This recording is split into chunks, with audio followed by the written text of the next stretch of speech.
hardcore et jig ou ça gen hardcore et bri 14 tiré 7-19 puis choqué album MOP Ou mettre pour avoir fili même l'on pas même rap music Y'en fait rien de mettre dans le commercial ça rend les rap business Sous nous pas bien critique c'est plus technique avec plus flow Jeu de mots avec plus lyrique tactique show Chargé avec gain up gain dans la CNGS Ou mettre pour en matière de rap paquet fait place Dans des carafes j'ai bloc moi y'en est gun up Pas pull up sur Chicago Galil n'est gun up Kun sa ou pari ou pa kun sa ou pal Jwen nege nap dan nou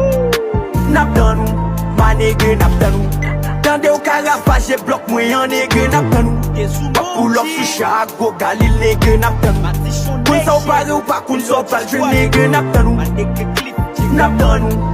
La dame vient nous faire quoi m'après les rap à vie Yon vient pour me faire nous c'est pas 6 chiffres mais 4 lettres Grand géo tout est sans pas besoin vignon athlète M'konim ta belle ne doit chemin M'font pas couer m'rive là son pas de connaît Malgré ses flots ma énergie qu'on y a le marché son pas de prend même Y'a ça que moi m'en dogue tomber tout le monde high sans pas que joint Hey pas hey M'ba fini si tout m'goumer pour baisse ni passer test Comme ça c'est mess tout fait qu'à bail bien fait L'autre si Samy ou dit master moi m'ba DS au lieu de fesses M'pito on perd fesses en bas chez moi Qui fait m'ba goumer pour baisse Je connais bien les gens d'ici Moi jouer font tout rapport d'aïe Ça fait si m'pas les gens d'ici Mais si m'redit elle m'vle dit l'm'di Maï mou trop fat pour maigrir Dès tu président ce que j'ai ni vin mettre rap créole puis premier prix Yo mes gars maï non quoi sip mais manque oreilles pour t'entendre Besoin qu'on sim fils sim garçon mec pressé vin comme tel secret